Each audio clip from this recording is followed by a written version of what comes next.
Hey guys, welcome to what you're watching Open Studio here in Cape Town TV. As always, I'm your host today for today's show. My name is Danny Kambo. And yeah, we've got an amazing show for you guys today because our favorite girl is back. Yeah, she's from an amazing organization called Babesgotbytes and she does coding. All right, so to get to know more about her name is Lihle and we're going to speak to her now. So if you just tuned in, you're not too late. We just started, guys. So Lihle, first off, welcome to the show. Thank you so much for having me on the show. Oh, you're welcome. So for those that's watching, that's seeing you for the first time, can you just tell us a little bit more about yourself? You know, where you came from, where you grew up? So I grew up, I was bred in East London. So I grew up in East London, yeah. And then after matric, I went to Walter Sisulu University, and then I did financial information systems. I never, ever thought that I would one day do computer programming. So I did financial information systems only because I did commerce in high school, right? And then, so financial information systems is a combination of accounting and IT. Okay. And while I was doing that course, I was more interested on the IT side of things. I was not really interested in accounting. So while I was there, I found that these classes that I attended, your software development courses, in the varsity, they were not teaching me what I wanted to know. Yeah. It was more theory work, and I wanted to learn how to hack computers. Okay. I wanted to learn how applications were developed. I wanted to know how websites were developed, and they were not really teaching me that. It was more theory work, and I wanted to be more hands-on. Yeah. So I decided to drop out because it was not working for me. So and this other day, when I was browsing through the internet, I found an article about Project Codex, where they do a one-year training program about coding.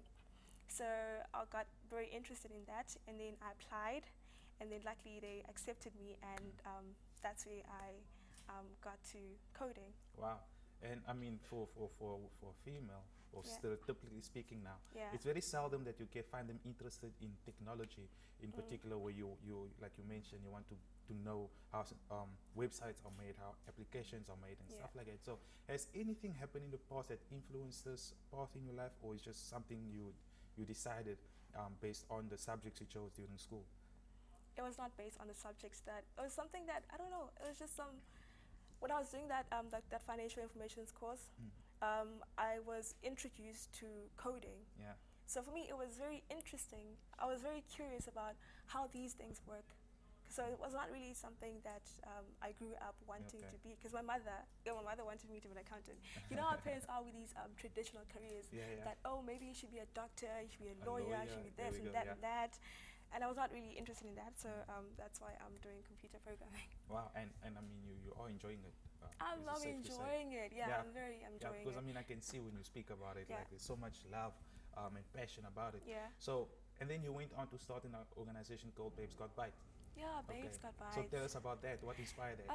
What inspired Babesgotbytes? So I started coding last year. Yeah. And it seems like a year, but anyway. So I started coding last year, and while we were at Codex, so we found that there were very few females in the tech industry.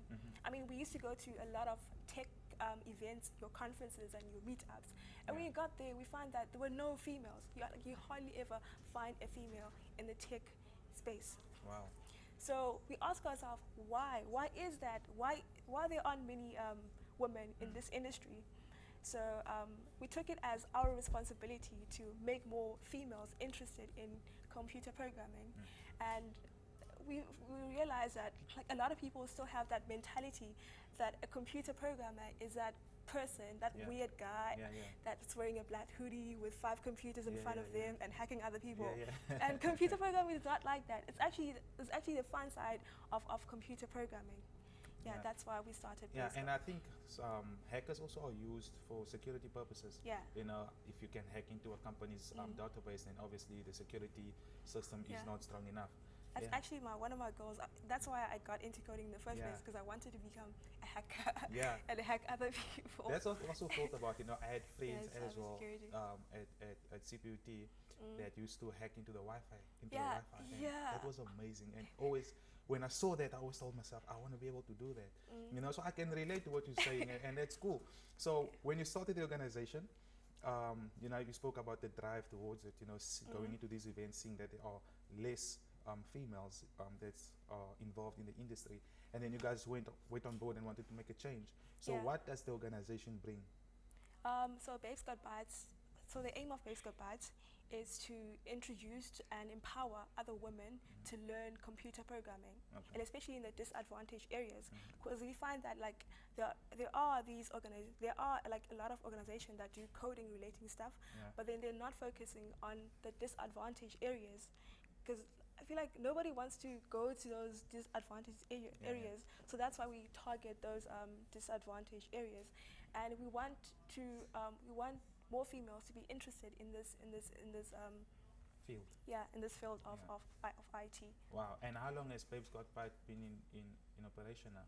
It's been like a year now. Is it a year? Yeah. And, Yeah, and a the year, success 1 rate? year. one year so far. Yeah, Wow. 1 year so far, because we started in June last year. Yeah, Mhm. started in So June you've last had year. your first year, your first birthday cake already. And Yeah. So how has the community responded to this initiative? Yeah, the community is actually, they actually like what we're doing. So we started these coding lessons at the beginning of the year. Yeah. So last year, how we all started with these teachings. So last year, the first thing that we did, we started, we hosted an event Okay. to make more females interested in this. So we invited a lot of people to come through, and then we had speakers that were experts in this field so that they can talk about the careers that they do and what they do on a daily basis. So after that, like a lot of people came through and a lot of people were interested. So we decided that, you know, the following year, which was this year, in January, we're going to start these coding classes in our communities. So right now we are teaching at Gxagxa High School Oh, wow. in Gxagxa, Yeah. and we have classes every Saturday from 9 till 12 o'clock, Yeah. and the learners love it. Wow, I can imagine. Yeah. I can imagine. So is that the only school you're working with so far? We actually went to this other school 2 weeks ago at Menzeleli High School. It's in Samora I Marshall. know that, yeah. Yeah, it's in Samora Marshall, and we went there to do coding workshops, an introduction to coding, and the learners were very mind blown. No, like I can imagine. Yeah. So we're just going to take a short break. Lihle, I can see how much you're enjoying speaking about this, guys. And for those that's watching at home, one year of excellence, guys. So when we come back, we're going to continue our conversation with Lihle, so do not go anywhere. See you after this.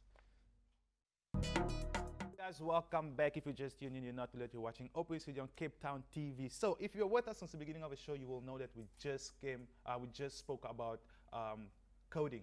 All right, we spoke about how the organization Babesgotbytes came about, and also how Lihle got herself involved and came up with the idea to start Babesgotbytes. All right, so just to continue our conversation, we spoke a little bit about the background, about the organization's background. Now we're speaking about the schools in which they are involved in. So if the school is near to you guys, then this show is just for you. So do stay tuned and focus. All right. So Lihle, just to continue our conversation, you spoke about the schools that you guys are currently busy with. Yeah. Just to recap for those that just tuned in or just got home now from maybe a night shift job. So can you just tell us what are these schools that you're dealing with? The first school is Gxagxa High School. Yeah. It's in Gxagxa, and the other one is Sophumelele High School, which is in Samora Marshall. So at Gxagxa High School, we have classes every Saturday from 9 till 12 o'clock. And then at Sophumelele High School, we did a few workshops 2 weeks ago. Yeah. And the teachers over there, they want us to come during the week. Oh, wow. So we have volunteers that will be going there every once in a while. Okay, so other volunteers also qualified to do they're the job. qualified. Wow, so when we speak about coding and we look at the environment in which we are working with, like, the informal settlement, obviously that is also one of the field that people don't really tap into, because firstly it's expensive to study and so forth. So just in a nutshell, for those that do not know what is coding, can you just tell us, in your opinion, what is coding?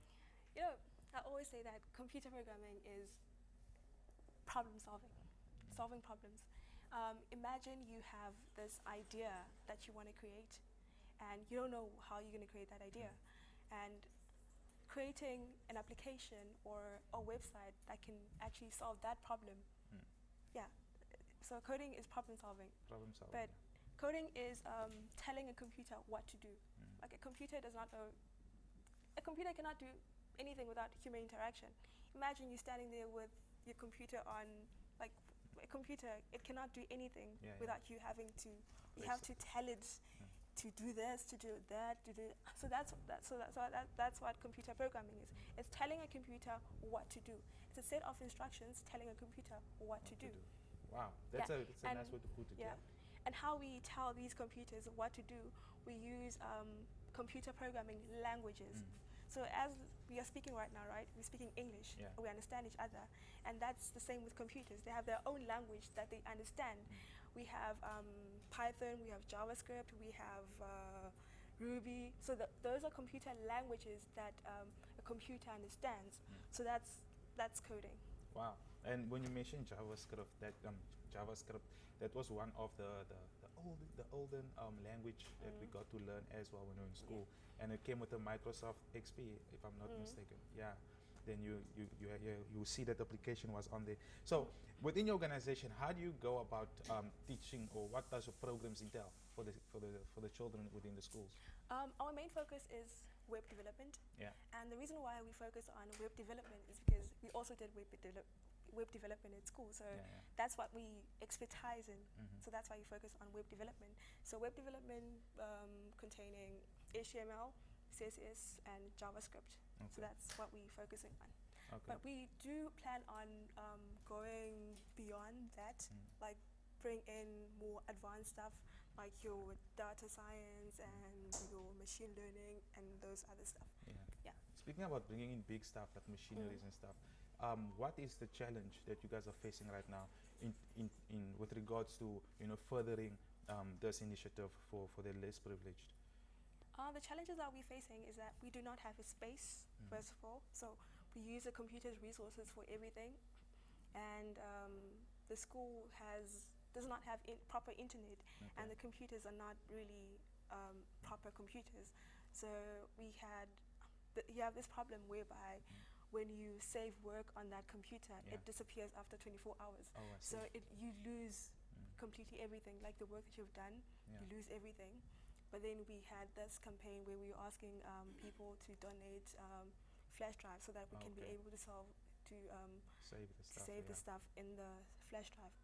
So that's another problem that we're facing, and that we're a small organization, like we just started, and we don't have enough money to do all these things. So we do have people that want to volunteer, but then they don't have transport to go to the organization, to the schools, because they do not have money, and we also don't have money to actually give them to transport. So that's one of the challenges that we're facing in the organization. That challenge you mentioned, actually, I can also relate to. When I was in school, I remember, you go into the computer lab, you've done your research, you saved your stuff on Microsoft, on the computer. You come back the next day and it's just gone. That was the most horrible experience and horrible feeling. Start over. Yeah, so you're telling me that system is not in place at some schools?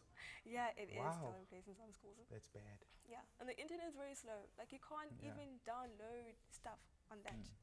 Yeah. Wow. Well, I don't know if you've heard about the WCG schools Wi-Fi that the schools has put in place, or the government has put in place at certain schools. Yeah, that's the Wi-Fi they're using, and it's very slow. Yeah. Wow. It's terrible. Because I remember they spoke about this, where they wanted to help schools, speed up the internet, because apparently whatever companies they were using wasn't really working out, and then they came with that system, where they will install these Wi-Fi units within schools, and then use that to work, but so it's not really effective, you would say. Yeah, it's not. Wow. So working in the informal settlement, and you're getting this this reaction from the community, which is a positive one. So where do you see yourselves moving from that location where you are now? What will you say is your next step? Our next step is to go to other areas around Cape Town, not just in Gugulethu and Samora Marshall, but then we need volunteers for that, because we just the three of us, like the co-founders that we're running now. And so you want to expand to other areas in Cape Town, and then you also want to target other provinces like your Eastern Cape that does not have these resources. So next year we're planning to go to the Eastern Cape and do some coding introductions to the communities in Yeah. the Eastern Cape. Wow, because I 'Cause, mean, yeah, this they is the don't have future the now. resources. Yeah. You know, the future is computer. The future is technology. Yeah. And if you guys have started to plant the seed at this time already, you know, within the few Imagine, years, it's just yeah. you're going to reap benefits. You're definitely going to reap benefits. Yeah. Okay, so we're going to take another short break. Mm. I like where this is heading. And for those that's watching at home, I'm sure you guys appreciate as well where this conversation is heading to. So if, once again, this organization is happening anywhere around you, your family, or anybody you must know, please do ask them to tap into this conversation and also be part of it. So we're going to take a short break, guys. When we come back, we'll continue with our conversation. So don't go anywhere. Hey guys, welcome to it. It's a feel-good show here on Cape Town TV. You are watching Open Studio, and joining me in studio today is Lihle. She's from an amazing organization called Babesgotbytes. All right, she's very, very good in coding, and she's starting an organization which is called Babesgotbytes. They're currently working within organizations. So if you just tune in, or if you were with us during the beginning of the show, you will notice that we spoke a little about her past and her interest, and also what inspired the idea of starting Babesgotbytes, and also in which areas of the country that they are working in, or of the city, so to speak. Yeah. So, Lisa, just to continue our conversation, coding is Yeah. what we're talking about here Yeah. today. You spoke about where you are working within the communities right now, and also why you are doing what you are doing. You know, so we will tap into that a little bit more later. But just to continue our conversation, you mentioned why coding is so important, Yeah. especially for the future, so to Yeah. speak. So, what would you say is the career opportunities available out there for those that want to tap into coding? Oh my God, there's so many careers available in coding. Yeah. You can be a web developer, create websites. You can be a software developer where you create apps, application. Can be data science. You can do machine learning. You can do artificial intelligence. You can cybersecurity. There's so many. Like, there are too many to count. Yeah. Yeah, And you but those are mentioned, the careers that, yeah. is that in a nutshell, basically, Yeah. the few that we can think Yeah. about. So you mentioned that your interest at first was to do It's hacking. Yeah, hacking. Okay, so just to tap into your interest, you know, what really inspired you to want to go into hacking? Because many people out there, when they think hacking, it's always like the negative, you know. Yeah. Are they going to tap into my bank account? Going to tap into my private security? So what did you want to do with that knowledge? For me, privacy and security is very important. I feel like a lot of, I see a lot of websites.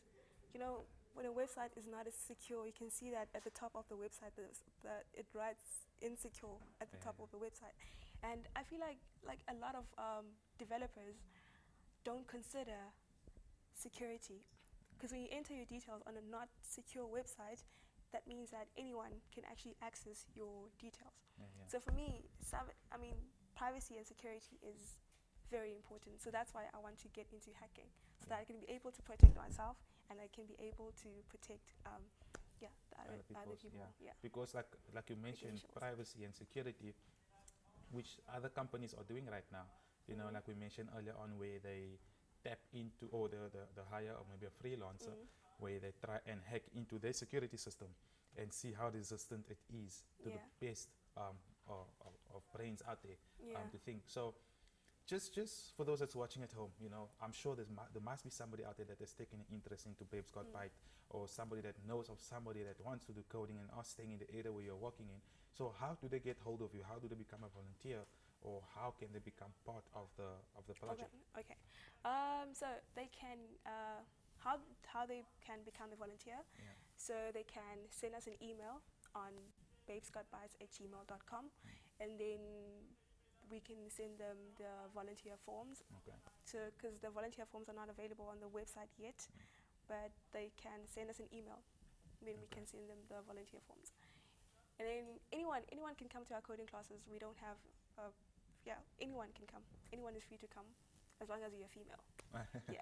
So how do they get, besides the volunteers, so for those that want to become participants, do they go via the same channel also of the email? Or is there another If they way? want to come to the organization, yeah, they can, Also via email? Yeah, via email. Okay, wow. On social media. Yeah. On Facebook, it's Babesgotbytes, and on Twitter, it's @babes_got. So it's Facebook and Twitter. So Yeah, Facebook and that's Twitter. the only And LinkedIn. tools. Yeah, Babesgotbytes on LinkedIn. Yeah, LinkedIn is one of the most important Yeah. applications we're working on right now. Mm. So you guys are on LinkedIn as well, H levels. So I'll say you guys did your own website as well. Yeah, we did our own website. Yo, we must Yeah. become friends. I've been looking for someone to do my website for so long. But yeah, I really appreciate the time that we had to speak here on set. And I'm sure for those that's watching at home really had the moment, you know, to interact and be part with us. So thank you so much for joining us today, because unfortunately we've come to the end of the show. But it does not end here. Obviously, like you mentioned, there are social media platforms, and there is a website, babesgotbytes@gmail.com, if I'm not mistaken. Babesgotbytes.co.za. The website. Oh, babesgotbytes.co.za. So go check out the website, guys, if you want to be part of this amazing movement. So for now, guys, I thank you. I say thank you to you, Lihle, for coming through to the show. Thank you, guys, for tuning in. Remember, you can always catch us on our social media platforms as well. On Facebook, we are Open Studio. On Cape Town TV, and also our website is www.capetowntv.org. So that's it for now, guys. My name is Danny Kamba. Till next time, bye-bye.